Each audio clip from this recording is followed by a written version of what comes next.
nemera yuko buriya hari ikintu bita uburinganire bwinshi ibintu byinshi bwica ingo buzengereza ibintu byinshi ariko njye nemera ubwuzuzanye kurusha uburinganire. Ibiki kuko njye sinemera umuntu kuvuga ngo ugomba kumenyana n'umuntu bihagije mbere yuko mu rushinga. None se bari abarushinga imyaka 10 bakaruvamo bo haba habuze iki kugira bamenyane. Kuko kugira resilience nkunze kubona abamama bacu bagize za resilience ziteye ubwoba ariko wababona mu myaka ikuze bashaje niho you can tell ko hari icyo byangije yaba muri relation yabo yaba no muri relation y'abana na base cyangwa y'abana na ba nyina hari ikintu kiba cyarapfuye.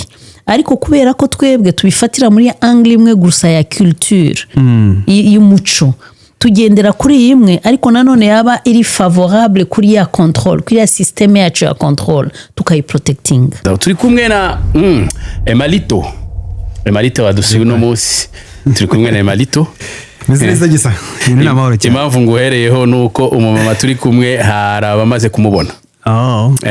Uyu munsi nanjye mbaye umushyitsi kuri Gisa TV. Ni Gisa TV, Gisa Vox.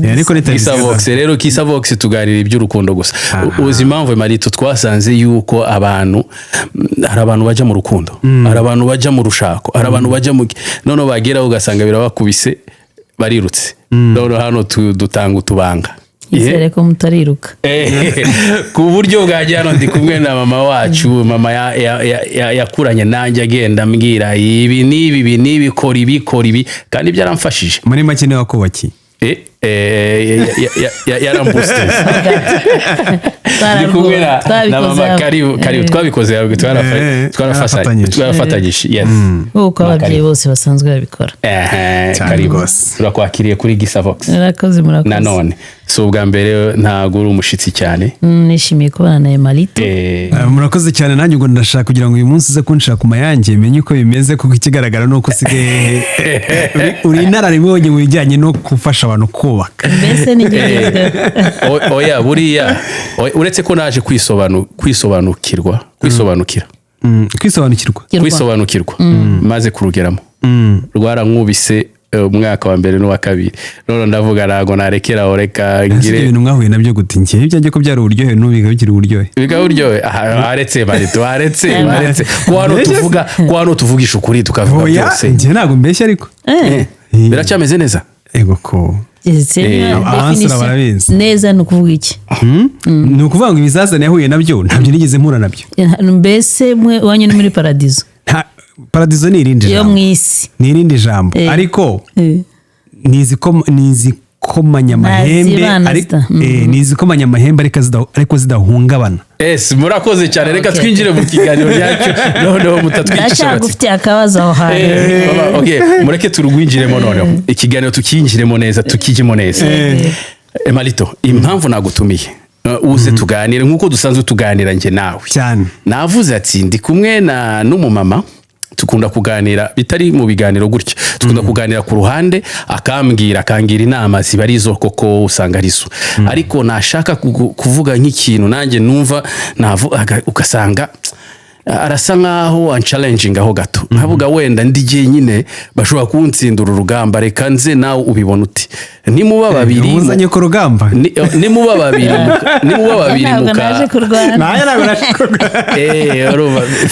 uruba fite ukuntu numva ibintu uburyo bwanjye reka mbaye urugero nasanze yuko mu rugo ngo hari amagambo utavuga directement no kuvuga reka tuvuga umukunzi sibyo burya ntago turi kuganira gusa kubashakanye burya nabagiye kurushinga nabagiye kurujana n'abasheri bamenye icyo bagiye guhura nacyo erega urugo ni package utazanye package yuzuye ukavuga ngo nzanye iki ndagisize inyuma iki my friend ushatse wabubiretse bitonde wabubiretse wiyubake ubwawe akariro gaki ibi bintu ntago ari ibintu byo kwirukiramo urumva ntago ari uretse ko nabyirukiyemo nanjye ngenda ntafitiye package ariko nagize imana hamwe n'Imana bigenda biza usanga ufite umugore afite imigozi ugenda ukururiraho ugasanga wenda arakumva arakwihanganira ariko hari abagore siko abagore bose bihanganira utuntu tumwe na tumwe nuko n'abagabo nabo byaba gutyo nuko n'abagabo byaba gutyo so ikintu nashatse kuvuga ngo mu rushako hari uburyo muri ibi bihe turimo hari uburyo udashobora kubwira umugore wawe cyangwa umukunzi wawe ngo ugomba guca ku ruhande ngo ukagenda njye sindi umuntu uca ku ruhande niba imisatsi yawe isa nabi ndakubwiye imisatsi irasa nabi sha urumva irananukira genda uyihindure ariko ngo uvuze nabi ntugomba kuvuga sheri hari uburyo urumva babe urumva Emma ubibona ute wowe mbere yuko tugira icyo tubaza mama mu nama wagiriwe se wabibwiwe oya tutarajya ahubwo bazumbwire ngewe akantu uburiya se ahubwo ko wavuze ngo ntazibana zidakomanya amahembe kandi igihe ziyakomanyije zidahungabana wakoze iki kugira ngo habeho gukomanya amahembe kudahungabana icyo ni ikibazo kizima kandi cyiza cyane gusa ngewe urugo ndufata nk'ishuri ishuri hahandi wowe ujya kwiga nkajya kwiga twese tujya kwiga tutazi isomo tugiye kwiga kandi tukaryiga amasaha angana tukaryiga no mu buryo bungana ariko ukaba watsinda cyangwa se nkagutsinda bitewe n'uko ngewe nashyizeho umuhate kugira ngo rya somo ndifate neza cyangwa se ngira ubumenyi bwaryo mu ishuri igihe cyose wize mu ishuri hari na rimwe wigeze ugira amanota mu ishuri mukanganya amanota habaho uwa mbere kugeza ku wa nyuma bivuze iki rero n'urushako niko ndufata wowe mbere yo kugira ngo ujye gufata umwanzuro wo kubaka ugomba kubanza ugatekereza uti ngiye mu biki ese iki nicyo gihe cyanjye ese ubwanjye ndi ready kugira ngo mfate umwanzuro njye kubaka ibyo nanone ntabwo ari byo bivuze yuko ushobora no kuba ibyo byose wabyizemo wabitekereje ariko nanone kugera mu rugo hari amagambo tuzi menshi agenda avugwa urugo rurihanganirana urugo rurubahana niko zubakwa cyangwa se ngo niko zubakwa ibyo byose ni amagambo ariko wowe nujya mu rugo wumvisha iby'abandi cyangwa se ushaka kugendera ku by'abandi uretse n'urugo n'iterambere risanzwe ntabwo uzagira ikintu ugomba kugira ikintu bita direction umurongo wawe umurongo ngenderwaho so ngewe rero mu byo nakoze na setinze principles hahandi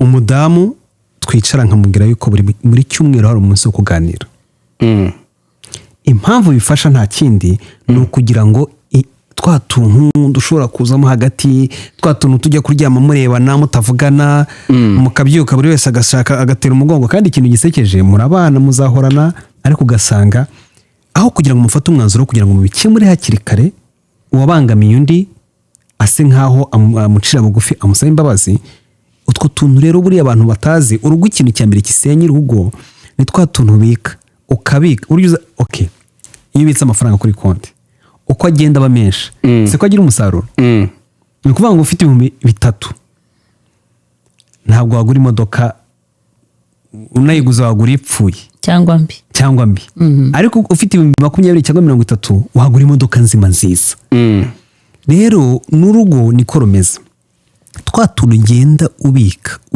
uhisha uceceka utavuga cyangwa se ukavuga uti umugore wanjye niko ameze reka mwihorere umugabo wanjye niko ameze ngo nta kundi reka mufate gutya ibyo nibyo bigenda byica noneho iriyakumira ndaza kubigarukaho nkwereke n'uburyo nka depression igiye kuba impamvu abantu bagira depression ngira ngo ni iyi atangira apostinga ngo self love ngo umuntu agomba kwikunda ngo umuntu utuntu tuguhereza ikintu bita confidence ariko sagera aho atangira gupostinga ibyo bintu muri background habaye iki nibyo navugaga ni ukuvuga ngo twa tuntu wabikaga uko ugenda utubika niko noneho sasa rero aho ugeraho ukabona umuntu arimo arakora ibintu bitabaho cyangwa arinjira mu rugo yibagiwe ko afite umuryango hari abana hari abashyitsi baza kubasura noneho umushyitsi yaza akabasomamo ikibazo mufite mu rugo rwanyu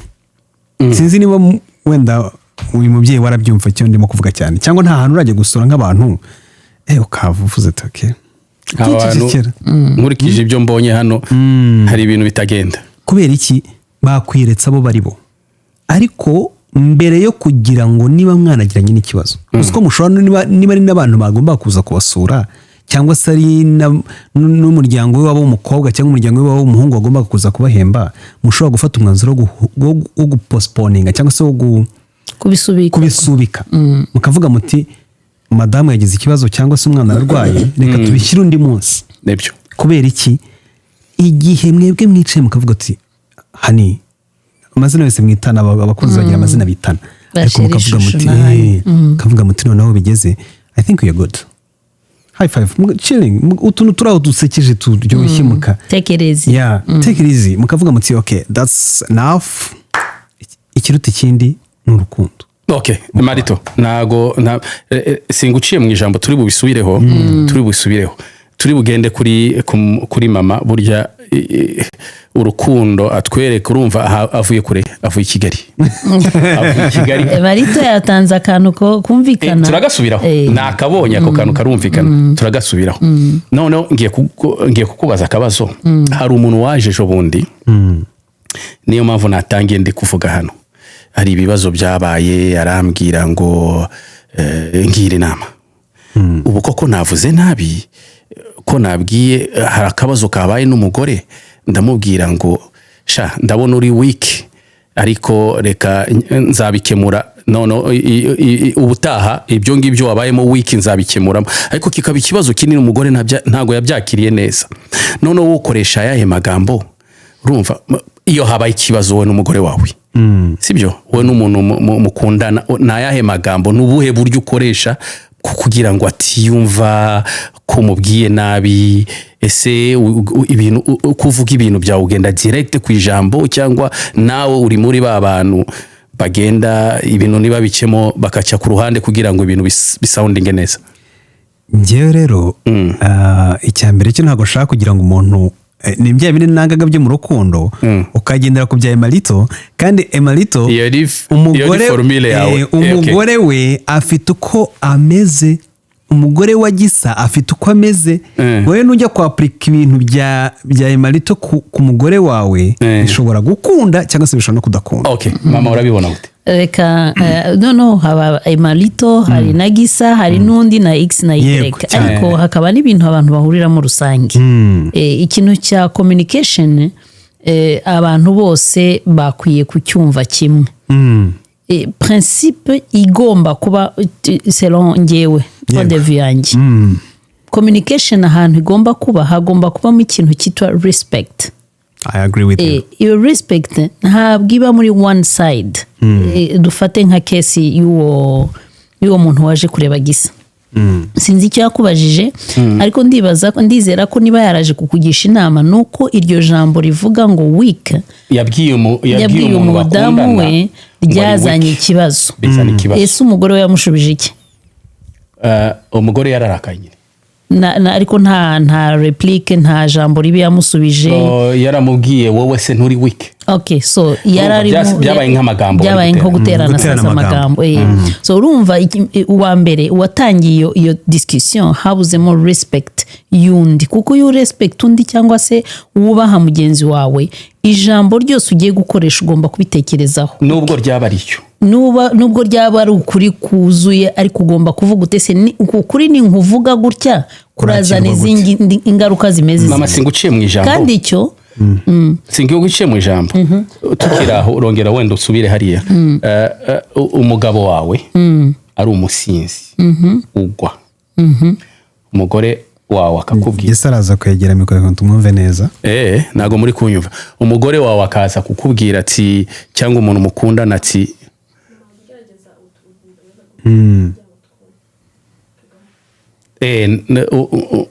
nk'umugabo ufite umugabo w'umusinzi anywa inzoga akagwa pe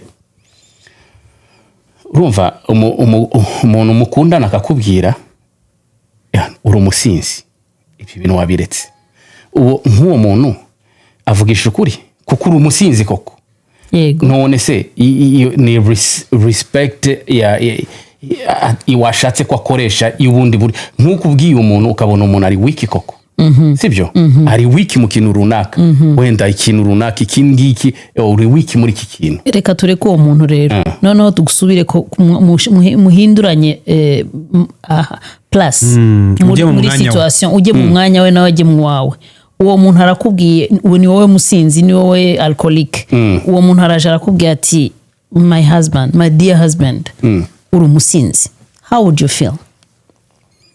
Icyambere niba ndi umusinzi sibyo biterwa n'uburyo nabifashemo ariko niba ndi umusinzi ndabyakira ndi umusinzi nyine urabyakira ndabyakira ndi umusinzi no tuve ku businzi kane kujya kuko yenda utari umusinzi yenda bishobora ko utabyakira ntawamenya none reka tujye ku yindi side tuguhindure wa mugabo umugore yabwiye ko ari weak cyangwa se umugore yabwiye umugore we ko ari weak umugore akamusubiza ko nawe ari weak uwo muntu ari nkawe babibwiye wakwiyumva ute? Nabyo ndabyakira.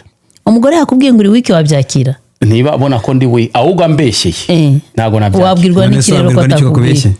Oya ambwiye uri weak muri situation runaka nko muri iyo yabo barimo muri iyo yayo uretse ko atamaye details nyinshi zihagije kugira ngo mubwire ngo wagize nabi so ariko umva nabwiye umugore wanjye ko ari weak oya ngira ngo yarabimbwiyeho gato yambwiye ngo nabwiye umugore wanjye ko ari weak kuko hari tubazo na tumwe atandolinze neza agomba kutwandolinga kuko nari tumusigiye ngo ndamubwira uri weak ubutaha nzagerageza noneho mpa kubera noneho akabifata nabi byagiye kubaviramo gutandukana bibaviramo ikibazo ariko kubera ko umwe yabwiye ngo nundi nawe akamubwira ati nawe uri weak ese iyo atamubwira ko nawe ari weak uwo mugabo yari kumva ko ari habaye umugabo kurushaho Marito wamfashije. Okay, reka ngufashe nsubiza. Nk'umugabo byose nabyemera ko bakwita weak. Ndi weak. Sibyo? Nukuvuga ngo byakuvuna. Byamvuna ntago nabyakira. Wakumva wabifata nka respect cyangwa nka disrespect? Nabifata nka disrespect. Muri ubwo buryo. Ariko se iyo wowe wumva ko ari disrespectful kuri wowe kuki wumva ko itaba disrespectful kuri mugenzi wawe? Okay. Wenda ibyo ndabyumva ariko ngese reka nkubwire ikintu kimwe. Ema. Nyamara waruzanye Ema ngo mu rugano rugamba ariko ndabona ari kumva. Atari kumva mu buhe buryo. Oya ariko nuko nagendeye ku ngingo mwatangiriye muvuga ngo ni ikiganiro cy'urukundo ariko njya kuri kote yo kuvuga ngo kubaka cyane ariko reka nkwereke yewe ndi umuntu ushobora ndashaka kugira ngo maze isubize ikibazo wambajije noneho nkwereke ukuntu ngewe mvuga ubwo buryo ko nibwo nkoresha ariko nkwereke nanone angere yo gusasira. Ese ari nkawe wari gusasira ute iyo dufate ko ari wowe umugore wabwiye ko ari wowe ubwiye umugore wawe ko ari weak kuko atabashije guhandolinga akantu runaka nakagusubiza ati niba nta gahandolinze wowe wagombye kuba wagahandolinze niba utabikoze ubwo nawe uri weak wowe reka nkubwire rero muri iyo situation. Reka nkwereke ukuntu ngiye ibintu mbyemera nemera yuko buriya hari ikintu bita uburinganire bwinshi ibintu byinshi bwica ingo buzengereza ibintu byinshi ariko njye nemera ubwuzuzanye kurusha uburinganire kuko ndacyabivuga nzahora mbivuga nta hantu umugabo yaringaniye n'umugore. Umugore afite level ye yuko ahanduringa ibintu muri angle yo kurusha umugabo n'umugabo afite ibyo arusha umugore. So iyo hatabaye ikintu bita niyo mpamvu nitujya mu bemera Imana tukajya muri za Korowani cyangwa za Bible zivuga ngo umugore gandukira umugabo wawe ariko zigasaba umugabo gukunda umugore we kuko umugore by nature ni inzabye zoroshye akenera ya care akenera ya courage akenera kumwereka yuko she's a queen. Umugabo akenera ya respect show him that he is a king. Ahantu rero twagiye urumva kera nureba basogokuru na basogokuruza uburyo bubakaga ingo zarakomeraga zikaramba umubyeyi yewe niyo bingana gute se ariko umugore akamenya ahagarukira umugabo akamenya ahagarukira. none Kuri se iki kera nta ngo zasenyukaga, ariko iyo turebye tubara majorite, nubara izasenyukaga kera ukabara n'ubu ngubu urasanga ubari 80%, kera ari 20%. ariko gusenyuka kugaragara hanze gusobanura ko imbere bitasenyutse. Ibyo ntabwo ibyo rero hari ibintu bimwe twirengagiza, ngende uwo hagati yenda sindi uwa kera cyane, ubu ngeze muri 50 ntabwo iza kera kubera ko abantu ababyeyi cyangwa se ababyeyi b'abamama batavugaga, si uko batari bafite amarangamutima, si uko batari bababaye, in a way barababaraga, ariko kubera cultures, uburyo abantu bahandolingaga conflict mu bihe bya kera ntabwo ari kimwe no muri iki gihe cyacu. Ubu turi mu gihe cy'iterambere, kandi iterambere rizana no kumenya, habaho gusoma, habaho izi internet zaje iki gihe, hariho amakuru ari hanze, communication imaze kuba transparente cyane, nta hantu umuntu atagera avec la communication cyane. So ba mama cyangwa ba nyogokuru wanyu aribo ba mama bacu, suko batigeze bagira za souffrance mu ngo zabo. Wowe utekerezaho umumama wa kera atashoboraga no kugera muri salo ahari abagabo, uyu munsi utugiye muri droit de l'homme ntaho byakagombye kuba. Ariko bo bagize izo resilience kubera ko nibyo bigishijwe, nibwo buryo babaye socializemo. So barabyakira, ariko ntibivuga ko bitafektaga amarangamutima yabo. Hari amakonsekansi twagiye tubona, hari ingo zibana zitabanye, hari abasaza bagera mu myaka 40 ya mariage, 50, bakakubwira ngo umukecuru umwe afite icyumba cye, ngo n'undi afite n'umuzehe afite icye cyumba mu rugo rw'abana cyane. Kubera iki? Kubera izo conflict, ibya zindi wavuze bati umuntu agenda abika bazagera ahantu bakananirwa kubifata. Ingaruka tuzibona he rero? Tuzibona kuri generation zikurikiraho. Ni ukuvuga ngo kuko ya atmosphere babarereyemo niyo namwe mujya kubyirukiramo, niyo mukuriramo, niyo mwidevelopamo, ni nayo mushakiramo, kandi nibo ba model, nizo example, nibo mureberaho. Ni ukuvuga ngo niba papa wawe yari umucontrolling, aragenda nagera mu rugo, nawe uzumva ko urugo rugomba kuba mu leader mu rugo ari ugucontrolling. So hariho confusion ikunze kuba hagati ya leadership na control. Cyane. Ubundi ibyo uvuga nibyo, ni nk'umutegetsi n'umuyobozi. Yego. Kandi koko ndemeranya nawe. Ariko nanone ndashaka kugira ngo wongere usubize amaso inyuma, wibuke yuko hari ikintu twita iterambere. Yego. Ku rundi ruhande rishobora kuba atari iterambere, cyangwa se ari iterambere muri fields zimwe cyangwa se muri angle zimwe. Kuko dushobora kugira iterambere ry'amazu, imodoka, imihanda, ariko twareba ingo tugasanga ni iteranyuma. Bitewe n'iki? N'imirimo kuba. Nureba n'izo human rights n'ibindi, aba bo twita ngo nibo twigiraho, nibo bazanye izo technology, nibo bazanye izo nyigisho, nibo abantu barimo gusenya izo ngo. Ariko attention, ibyo twiga muri bo hafi ya byose, nureba n'ingo nyinshi zisenyuka ni iz'amahanga kurusha izo muri Afurika. Ubu ngubu hari ikintu cyitwa research gikorerwaho ibintu byinshi. Ni ukuvuga ngo ibintu byinshi bikorwa under research. Ntabwo bapfa gusa kuzana ibintu ngo babishyire aho ngaho, nuko baba barize ingaruka zigira ku generation akurikira cyangwa se ku bantu. Kuko kugira resilience, nkunze kubona abamama bacu bagize za resilience ziteye ubwoba, ariko wababona mu myaka ikuze bashaje, niho you can tell ko hari icyo byangije, yaba muri relation yabo, yaba no muri relation y'abana na base cyangwa y'abana na ba nyina, hari ikintu kiba cyarapfuye. Ariko kubera ko twebwe tubifatira muri angle imwe gusa ya culture y'umuco, tugendera kuri imwe, ariko nanone yaba iri favorable kuri ya control, kuri ya system yacu ya control, tukayiprotecting. Aho ngaho dore icyo narimo gushaka ngewe kugarukaho, abantu batumva bavuga ngo ibya kera ngo bumve nanone, kuko ibyavuga nibyo batumva yuko mvuga ibya kera ngo ndafavoriza nanone abuse yabaye ku bagore, kuko biriya nabyo ni ibindi ni iyindi topic ukwayo. Kuko ibyavuga nibyo, hari igihe abagabo bitaga yuko they are the leaders, urumva, ariko ari control, ariko ku rundi ruhande ugasanga igitsina gore kirakandamizwa. Ngira ngo twabibonye aho abagore batangiye kujya mu ishuri, aho batangiye kujya mu kazi, aho batangiye kwerekana potential bafite, tukabona umusaruro wabyo. Iyo tureba igihugu nk'u Rwanda, bakubwira umubare uri muri guverinoma ko ari munini paraporo yo muri Afurika. I think no kwisigira ngo turi muri batatu ba mbere. Kandi biturebe n'umubare gusa, turebe na resultat bizana muri systeme biragaragara kuko iyo tubona igihugu ko kimeze biduhereza results z'ibyo bakora cyane. So ngewe icyo ndimo kuvuga, ntabwo ndashaka kugira ngo ngaruke kuri bya bindi abantu bafashe uburinganire, uretse yuko ijambo uburinganire n'uburyo wenda abantu barivuze cyangwa se ryigishijwe ntabwo ariko ryafashwe, ari naho habereye ikibazo. Umugore igihe cyose yize kubaha umugabo, umugabo agakunda umugore, burya reka nkwereke impamvu bavuga ngo umugabo agakunda umugore.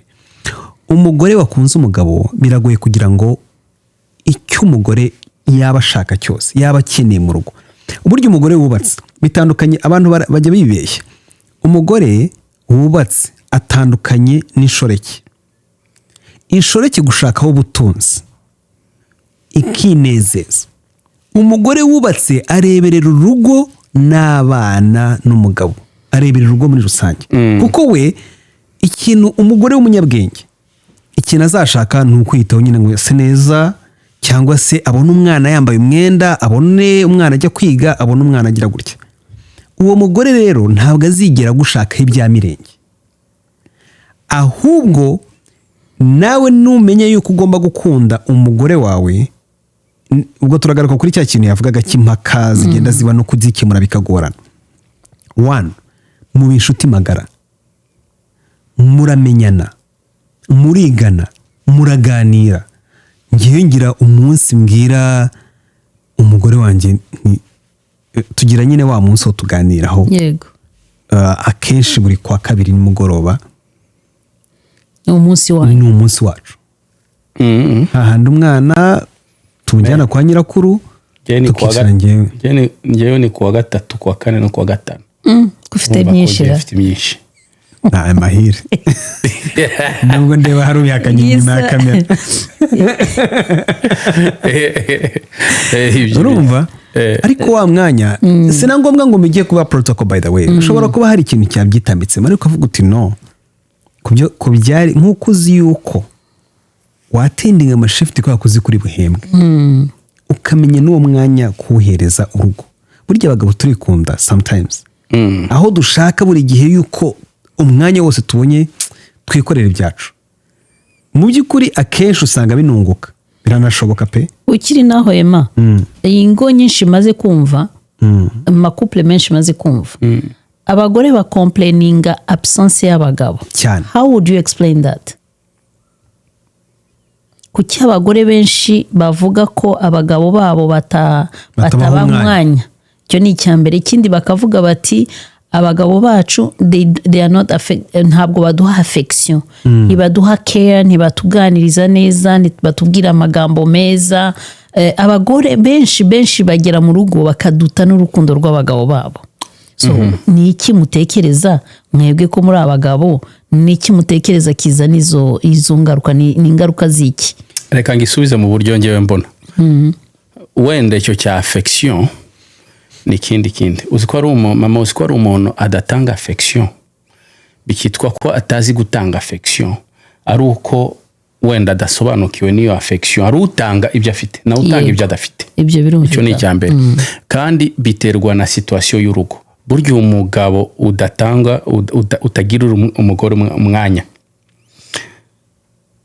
ubuzima buranabikubwira, utarinze unavuga. N'umugore ubuzima murimo buhita bunakwereka impamvu. Ese uwo mwanya ataguha abari mu biki uwo mugabo. Urumva ni birabikubwira. So ni ukuvuga ntabwo wabona bitewe n'ubuzima. Ubuzima ni isaho tugeze hano,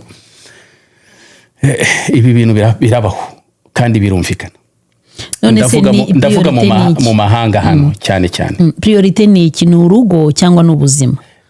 Byose ni priorite. Kuko ntago wambwira yuko nareka ka shift sibyo akashift kinjiza karibuzane wa munezero. ariko muri iyo minsi ya shift ngo sigarane n'umugore mubwije ukuri ko nazanye amafaranga umugore yanyirukana mu rugo ariko uzanye shift ukongeraho kwa kabiri nka kuriya Emma yatubwiye ukagira nk'uwo munsi specifique spéciale wari uzi ko ari abagore bashaka byinshi ariko tangirira kuri kamwe nanone rimwe na zero si kimwe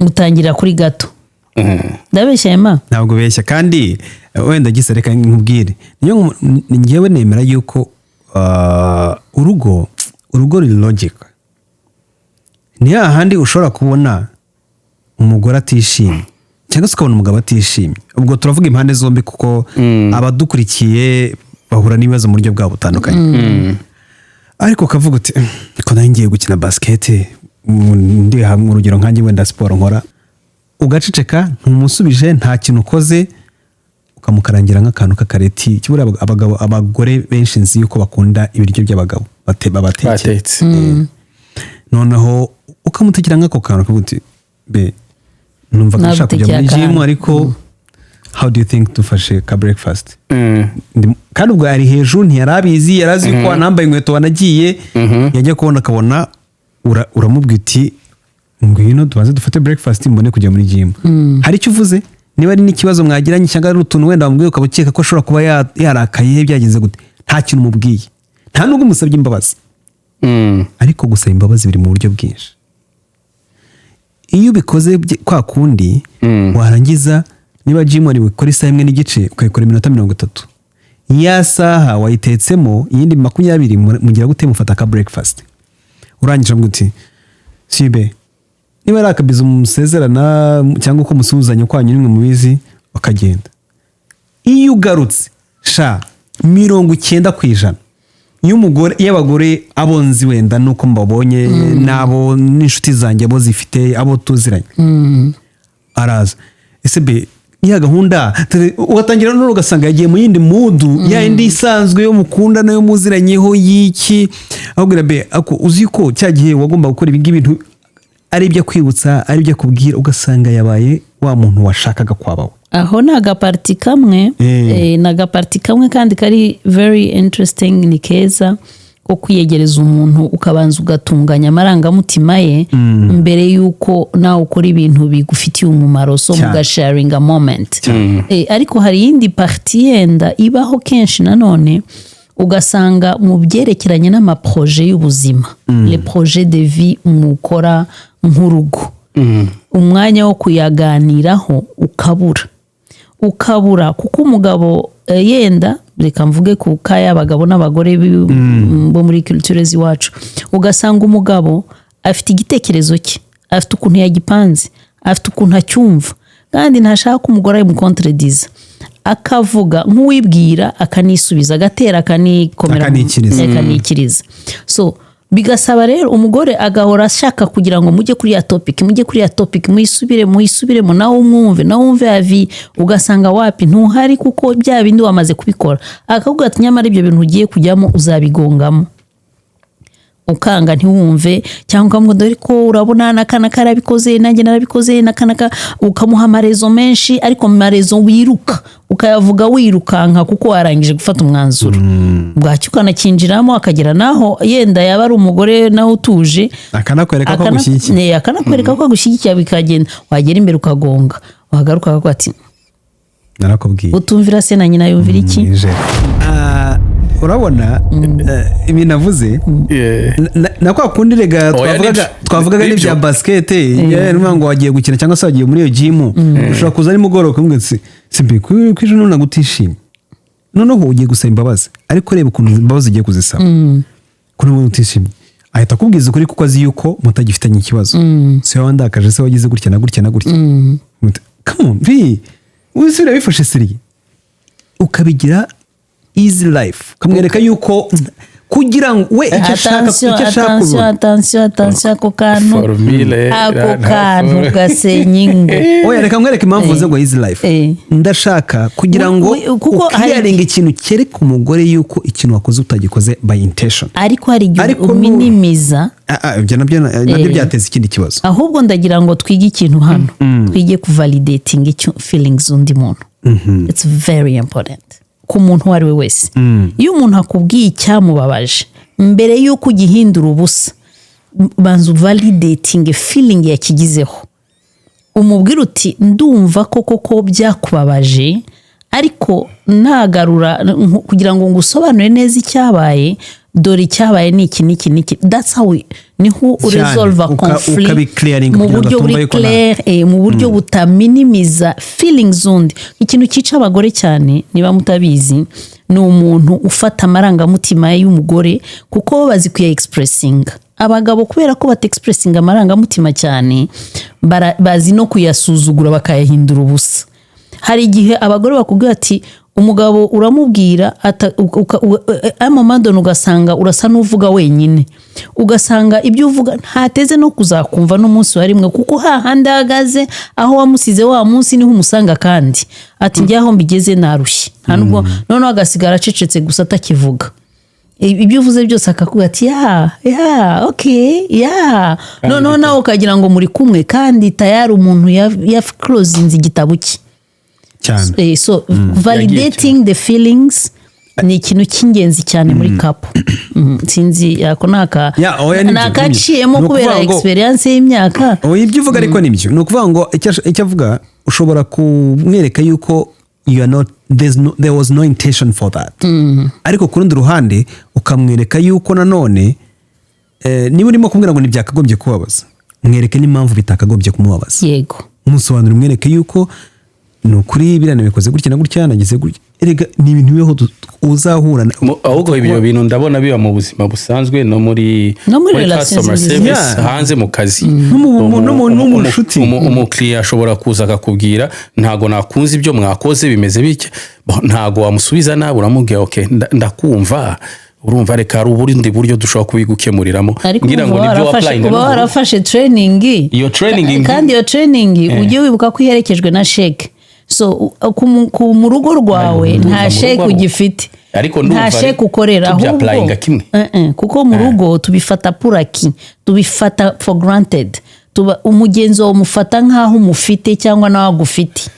So bigatuma izo attention zo gukora mu gihe cyo gukomunika tutakizigira cyane. Ariko byaba ingenzi kuko hari n'utuntu dutoya muri communication babyita microagression par exemple. Ni ikintu nk'uko umugore yaza akakuga ati chere uziko numva mbabaye cyane, uziko kanaka yavuze ko meze gutya na gutya ko nabyibushye cyane, ukamubwira ibyo se ukamubwira uti none se niba bikubabaje wakoze gym ukananuka, nk'icyo kibazo ni kibi. Mbese uramumaze uramurangije, mbese umukuyeho. Urumva waje kuririra akubwiye umuntu wa microaggressions, yamukoreye microaggression. No nawe aho kugira ngo umusuleve ko yaje gushakaho ibitugu byo kuruhukiraho, ntiyashakaga umuntu umwibutsa ko abyibushye. Yashakaga umubwira uti ndakumva uyu muntu vraiment yakubwiye nabi, ariko yenda wigona tubihe igihe birashira, nyuma noneho ahubwo wazashaka ukabyuka yamate nk'uko Emma yavuze, ukabyuka mu gitondo kimwe ukavuga uti ngiye kwirukanka, tu viens avec moi, urazana nanjye. Urumva ntumubwiye ngo urabyibushye, ariko kubera ko undi muntu yamaze kumubwira ijambo ribi, kandi nawe ukamusapotinga, ukabana nawe, ukamufata ukuboko, ukamufata ibitugu, time noneho iraje urirukanse, ntunamwoblige, uramwereka gusa ko we are together in this. Mamukiraho Emma akiraho ahise anyibutsa akantu, ibintu kuri jewe none ndababwira kuri jewe ndakomara utendereza ibyo naciyemo, ndakomara utendere ibana nibyo kabisa. naciye muri relation nkuko nakubwiye ushize, ndi mu bantu bashatse bibagoye muri nuza yanjye ariko Muri generation yawe. ariko nkaba mu bantu bashatse neza mu rungano rwawe mbese. gushaka bigoranye ni ukubera iki ni kwa kundi umuntu ajya mu bintu cyangwa utarisobanukirwa. Numva yuko kujya mu rukundo ugomba kugira iyo package ujyanye, kandi mu gihe utariyumva wenyine ko uri ready mu buryo buri mentalement, physically, emotionally, urumva ukinjiramo mu rukundo gutyo uragenda ugatapa ukagonga bire kabisa bikanga. Ukivuga ngo biriya bya gym nje nigeze kuba muri nuza mbwira umuntu twakundanaga gutyo, ndamubwira nti ndibuka uwo munsi nari ntwaye, ndamubwira ati sheri umva ubutaha noneho nzafata membership tuzajye tujya uko ku wa gatandatu ku cyumweru tugire ka kantu ko kuba turi kumwe tujye muri sport. Uzi ikintu ni story nyayo, uzi ikintu yakoze true story. Uzi ikintu yakoze, yasohotse mu muryango w'imodoka arakubita ngo niba ubona ko nabyibushye uzagende kubananutse. Hari abakobwa benshi bananutse, aramentioning arabwira n'umu ex wawe nabonye ameze neza mwafitinga neza. Uwo mukobwa nsimuza ariko aho ukiraho kuri njyewe ni umuntu utifitiye icyizere, afite igikomere cye gituma atigirira icyizere. Ni ukuvuga ngo ahuye n'iryo jambo ryawe we yakoze interpretation. Ibyo rero nacyo ni ikindi kibazo kiba mu ngo tugomba ko observe. Wabivuze neza, uravuga uti kujya muri relationship cyangwa se gushaka cyangwa gushakwa namaze kwisobanukirwa. Kwisobanukirwa mu buryo buri psychologically, ukavuga uti niki cyankomerekesheje kandi cyanshapinze gute, cyampaye ihe caractère, navuyemo ndi umuntu umeze ute, se ndi umuntu ugira imijinya, ndi umuntu utagira patience, ndi umuntu utapfa kumva gutega amatwi abandi, ndi umuntu ufata ibintu personal cyane, akantu kose nkakahindura ikibazo, kuko sinzi ko mubibona uhura n'abantu no mu buzima busanzwe, atari no kuvuga ngo ni umugore cyangwa umugabo, n'abana n'abavandimwe n'inshuti no kukaza abakolege, ugasanga umuntu akantu kose agahindura ikibazo. Uwo muntu mu by'ukuri iyo umwitegereje ureba hirya y'ibiriyo. Rero uwo mugore niba waragiye kugendana nawe umusobanukiwe, wisobanukiwe, akagombye nawe kumusobanukirwa bitihise. Nawe nturisobanukirwa bihagije ku buryo uri kumwe n'umuntu utumva neza, kuko uwo muntu wakoze nk'ibyo ngibyo sinizera ko ari we mwashakanye, ntabwo mbyizera. ntabwo ari uretse n'ibyo hari bivuze ni ukuvuga ngo yawe nta nubwo byanabaho, ntabwo byari kubaho. Hari undi muri iyo kese nanone ndacyari kuri cya kindi avuga ngo hari uburyo bwiza ubwira umuntu, burya ntabwo ari uburyo bwiza bukora. Hari ukuntu ushobora kugerageza mu bwiza bushoboka ukabwira umuntu mukundana, ariko ugasanga hifitiye ibibazo utarasobanukirwa, kandi gufata uwo mwanya ngo ngiye kwiga uyu muntu nawe wenyine ukiri kwiga ukavuga ati ibi bintu ni biki. Rero aho niho ikibazo urubyiruko rwinshi rugira. Niba mubona iki gihe turi kugira ingo ziri gupfa muri première minute, ugasanga abana bacu barashatse none ejo mu gitondo umwaka nturanarangira ngo batangiye processus ya divorce. Ni ikihe kibazo? Ni ikibazo cyo kuzana mu buzima nguko ugerageza ngo kwimenya, kwisobanukirwa. Ariko nabyo sinzi uburyo kimubukora, yenda urambwira wowe ukuntu wabigenjeje kugira ngo wisobanukirwe. Imyisobanukirirwe yawe yakagombye kuguhuza n'undi muntu wisobanukiwe. Nibiguhuje n'umuntu utisobanukiwe nuko nawe utarisobanukiwe. Ese bigenda gute? Hari formule nyayo ukoresha, cyangwa ugasanga umugore n'umugabo bakundanye babanye imyaka 10, 20, wenda umwaka wa 21 cyangwa 11 ugasanga baratandukana. Ese biterwa n'iki? Ko njya numva muri relationship bavuga ngo you need to get to know this person mbere yuko bijamo, ngo ntiwihute, ugomba kwiga kumumenya. Wareba aba batandukana bamaze iyo myaka, ese bigenda gute? Mama, wenda turabanza kuri Emalito avuge we afite experience n'ibiki kuko njye sinemera umuntu kuvuga ngo ugomba kumenyana n'umuntu bihagije mbere yuko murushinga none se bariya barushinga imyaka 10 bakaruvamo bo haba habuze iki kugira bamenyane sibyo nje ndakubwira urugero narugiyemo nkundanya amezi 3 uko ndurimo urushabo nasanze barurimo wenda baruvuyemo urumva urwo ni urugero sibyo wenda nitanzeho Emma wowe ku ruhande rwawe urabibona gute wenda uvuge uratanga inama tunasoza turagenda kuri mama nawe turebe hari indirimbo ivuga ngo n'abanyamugisha bariya ntabwo bavunika urayizi ntabwo bavumika nawe rero ntabwo bavumika nawe rero urumva kuba amezi 3 warahise urujyamo n'ubu ukaba ukihagaze bwuma uhagazemo neza nawe ntabwo uvumika nyine mwahawe umugisha n'Imana gusa njyewe wenda nsubiza ikibazo mbajije nemera ko urugo rwose rugira principles amahame ngenderwaho iki uretse n'ibyo ngibyo reka nkwe nk'urugero rworoshye akazi dukora bakubwiye ngo wowe urakora akazi uhembwe ibindi ni wowe ushatse ugakererwa ukagira wasanga company yose abantu bazira ku gihe abantu bakora akazi kabo nk'uko babishaka na babandi bitwa ngo barize bafite amadoktora wa umuntu waje ku kazi abyemerewe afite ibyangombwa byose bimwemerera kuza mu kazi ntabwo yagakora nk'uko agomba gukora icyo nshaka kuvuga ni iki ntabwo freedom yose tugira kuri iyi si ya rurema iduhereza amahirwe yo gukora ibyiza hari freedom tugira ikaba excess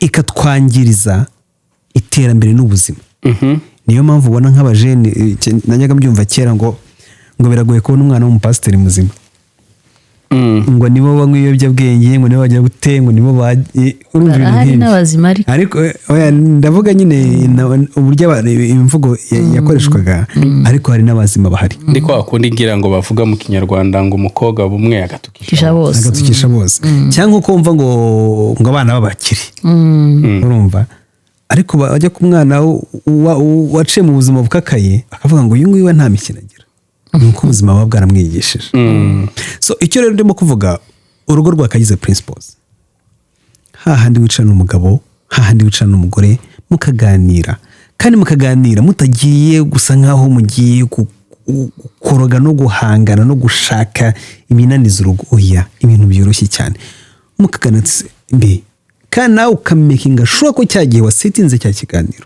umugore wawe ari muri ya mood yo kukumva no kugira icyo acontributing ukamakinga sure ko we mugore watekereje ko rewe wenda wagira iyo nama umugabo ukamakinga ko sure yuko uwo mugabo ari in a state of mind ye iri ku rwego rwa kwakira ibitekerezo byawe ushaka kumusangiza aho rero niho havana bya bintu byo kuvuga ngo tujye koga tujye kugira gutya ndaguha urugero rworoshye ngiye madamu ntabwo akunda koga ahantu nyine twagiye koga nabwo nuko twari muri honeymoon kandi aho hantu turi hari piscine kwa kundi muri break time nkambwira ngo najye koga maze kubona ko adakunda koga ntabwo nigeze muhatiriza koga igihe cyarageze turabyara noneho nkazaga mbwira nti ese be ntukene umuntu azajya mukoresha umwana wanjye yitwa Kena umuntu azajya mukorera iki kugira ngo atangire arangije arambwira ati wese si wowe ubizi wowe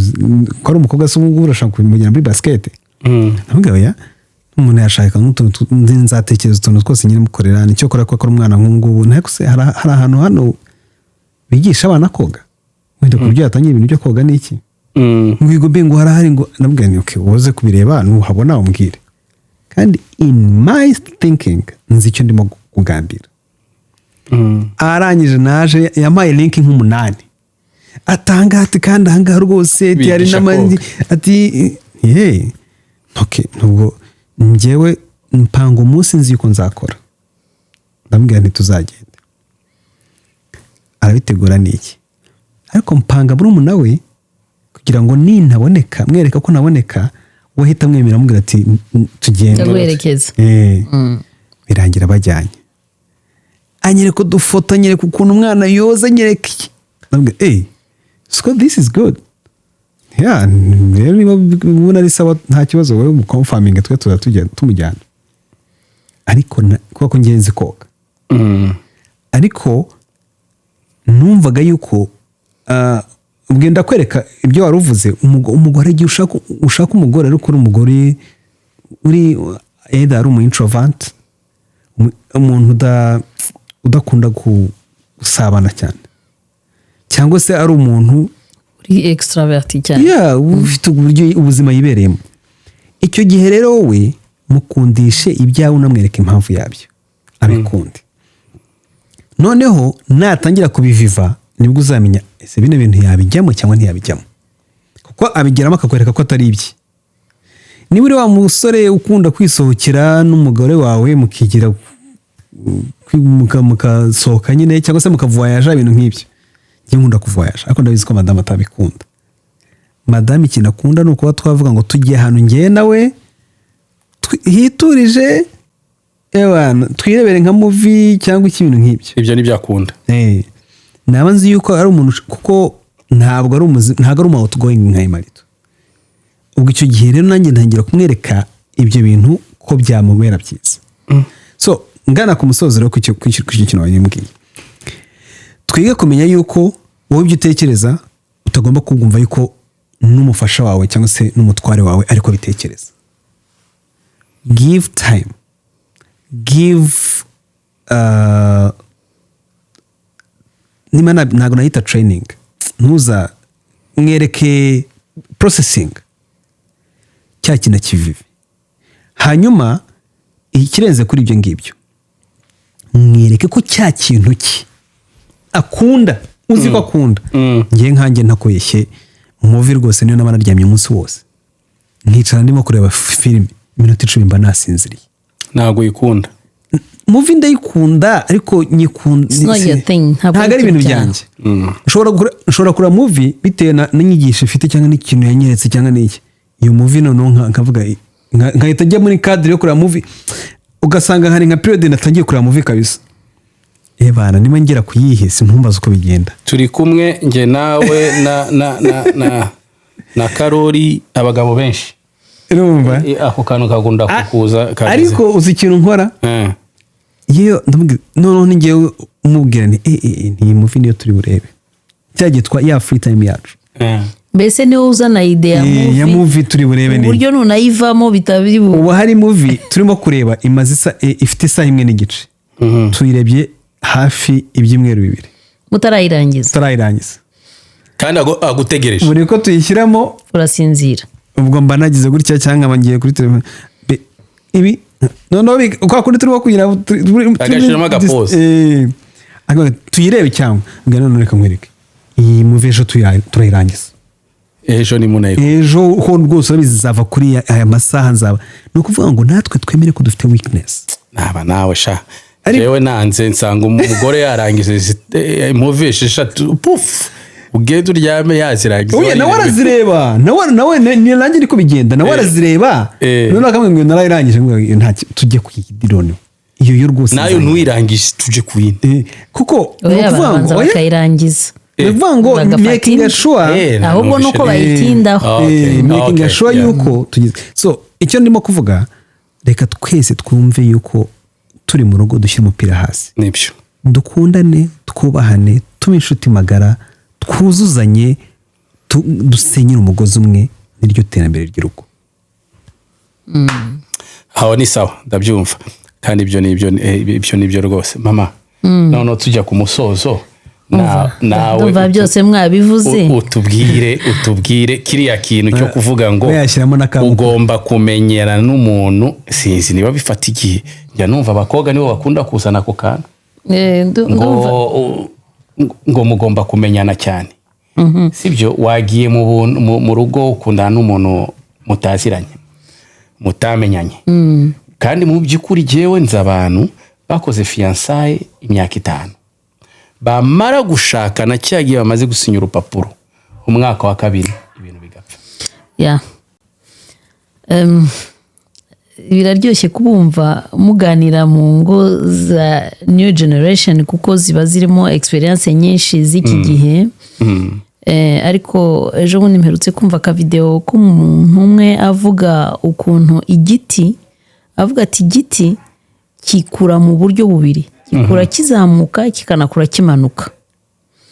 Aravuga ati ariko igikura kimanuka nicyo gishyigikira igikura kizamuka, ikimanuka nicyo gifite imbaraga, kandi nicyo kimanukira ahantu hagoye mu mwijima, ahantu hari dark hakomeye, kugira ngo igiti kigende kipenetra ubutaka kinjira kimanuka kugira ngo kizashyire imizi yacyo ikomere, nicyo kigira akazi kanini.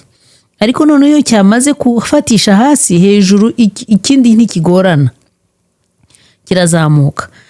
Mind you, icyo hasi nicyo gifite imbaraga kandi nicyo kiremereye, nicyo gikurira ahantu hameze nabi. Icyo hejuru nacyo nicyo cyoroheje, nicyo kiri facile kuba detruit, gucibwa, gukatwaho ibyatsi cyangwa fruits, kandi aricyo kiri kisa neza, cyazamutse ahantu heza. Ariko uwo muntu aravuga ati n'ubuzima kenshi nuko bimera. Ni ukuvuga ngo ibikorerwa inyuma ya background nibyo by'ingenzi kurusha ibyo tubona byasohotse hanze. So iyo tuvuze urugo, mbere y'uko rutangira hatangira umuntu, kandi umuntu akozwe mu bintu bitatu, akoze muri âme, esprit et corps, cyangwa se umubiri, umwuka na icyo mwita roho, ngira ubugingo. Ibyo bintu uko ari bitatu birakorana. Ni ukuvuga ngo iyo kimwe kigize deséquilibre n'ikindi kirahungabana. So umubiri niwo ugaragaza bya bindi byo hanze byose, ariko ibindi bibiri, ubugingo n'umwuka, ni iby'imbere, ni bya bindi bitagaragara. So nibyo bigomba gukorwaho cyane kugira ngo result izaza ku mubiri ibe nziza. So urugo rero rugizwe n'abantu babiri bafite ibyo imbere habo harimo ibyo bintu uko ari bitatu. Iyo bahuye bagahura amarangamutima yarapfuye cyangwa se harimo ibibazo bitandukanye au niveau de l'âme cyane cyane, reka mvuga aho ngaho cyane kuko nibyo biri hagati ya esprit na corps. Esprit communica n'Imana cyangwa se na belief ko umuntu atekereza, ame nayo ikakomunika n'umuntu w'imbere, ni ifata decision, ni irimo hahandi amarangamutima akorera, niho hakomereka, niho naho. Umubiri nawo gafata byose ukabizana muri resultat, tukabona umuntu usenga, tukabona se umuntu ukunda Imana, tukabona umuntu ufite equilibre muri we, uri calme, ushobora ufite self esteem kubera ko amarangamutima yakora neza. So abo bantu babiri rero bagiye guhurira mu rugo, ibyo bintu bibiri biba bigiye guhura. So iyo ibyo bintu birimo conflict indani mu muntu umwe, n'undi agafite conflict, ni ukuvuga ngo mbere y'uko tujya guhura kugira ngo dukore ikintu twita urugo ari union y'abantu babiri bahujwe n'ikintu ngewe n'ikintu nita nshobora kwita nk'uko nafata iki gitambara nkaba nakiguhereza gutya, mfasha mu ruhande rumwe, ugafata uruhande rumwe nanjye ngafata urundi. Urabona mfashe iki gitambara gutya nawe ukagifata gutya. Ukuvuga ngo aha hagati yacu hari icyo nita relationship, cyangwa se ubusabane, cyangwa se imibanire, uko mubyita kose, cyangwa se relation. Ariko iyo relation igizwe n'umuntu umuntu individu ku giti cye n'undi individu ku giti cye. Abo bantu umuntu wese afite background ye, histoire ye, uko yarezwe, uko yakuze, aho yavuye, famille yakuriyemo, indangagaciro yahawe, ubuzima, ibipfuye n'ibizima. Uyu muntu arabifite n'undi afite ibye. So iyo bahuye bagomba guhuzwa n'ikintu cy'ingenzi cyane cyitwa communication, kubasha kumenya kuvugana. Communication nayo irimo ibintu byinshi, ntabwo ari ugupfa kuvuga gusa. Hari igihe umuntu yibwira ngo arakomunika kandi yibwira kwa kundi twavuze atera akiyikiriza. So iyo communication nayo ifite ama pillars. Muri communication harimo gusaba, kumenya gusaba. Ntabwo ngewe tuvuge dufate nk'urwo rugero mwene data yavuze rwo kujya kuri movie, kureba movie. Umugoroba ubwiye umudamu uti ngiye sinkunda movie, ndashaka umudamu akavuga sheri uyu munsi iri joro ndashaka hari movie yasohotse numva nshaka kureba wowe ukaba esprit ya movie si ibyawe kuvuga umugore wagusabye agomba kwiga ko utari oblige kureba iyo movie cyane ahubwo abisaba kuko nous sommes des êtres humains kandi qui se respectent bubahana kandi ndubaha umuntu wawe imbere nubahe n'uw'inyuma nubahe n'amarangamutima yawe kuko niba urushye uvuye ku kazi urushye ukumva nta mvi ya movie ufite atari uko urwanya iyo movie umugore akunda atari uko nawe uwo mwanya mwiza gushakamo nawe wawifuza ariko umubiri wawe urahakanye feelings zawe ntizihari mbere kumubwiza ukuri ukavuga uti sweetheart I'm not feeling good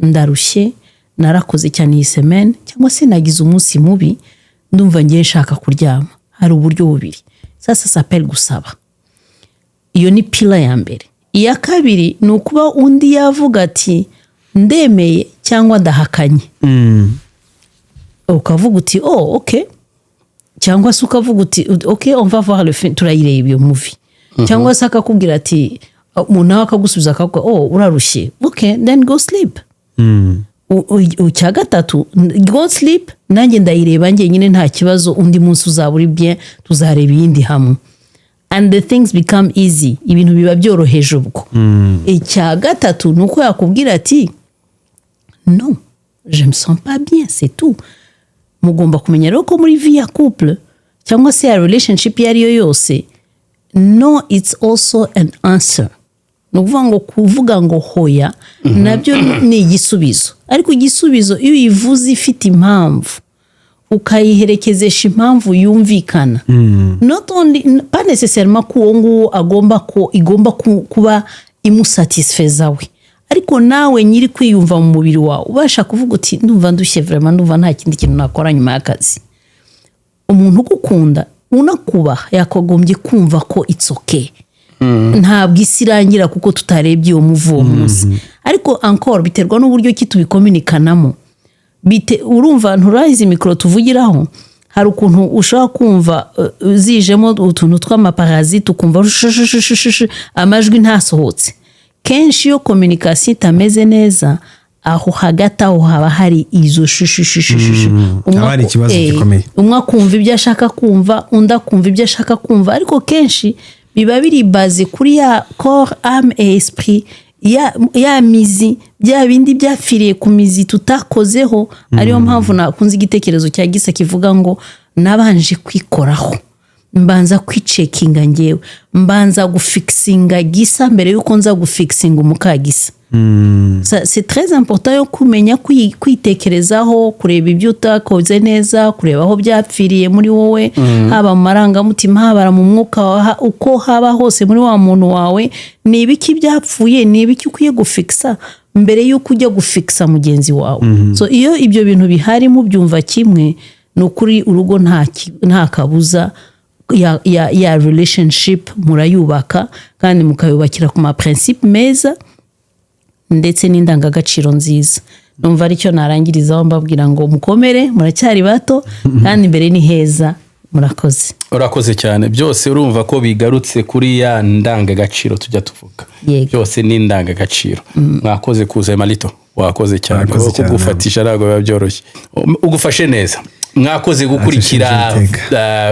Gisa Vox aho tuzatubagezaho ibiganiro nk'ibi utara subscribe pinga no kugira ngo ibintu dukoze si wo mwanya da si wo mwanya ngo profit ahubwo kugira ngo n'ibindi kugira ibintu dukora nk'ibi ngibi kuko hano tuzatuganira iby'urukundo umva abantu benshi gusa cyangwa n'umuryango cyangwa umuryango urukundo imibereho y'abana n'ababyeyi ibi byose by'icingo ibi byose by'ubuzima busanzwe by'imiryango bijyanye n'imiryango ni hano tuzatubiganirira tuzana abantu batandukanye Roma niyo mpamvu twa profise mama kiri hano mama Assumpta avuye mu Rwanda nibyo bintu yakoze muri ibi bintu yakoranye n'abajene muri Canada agira n'ikigo gikomeye cyo kurera abajene abana b'abasora bagira n'inama ibyo turagushimiye kandi mu Urakoze, Rwanda Gisa, mu urakoze. Rwanda nibyo ugikora cyangwa cyane ndakorana n'urubyiruko N'urubyiruko.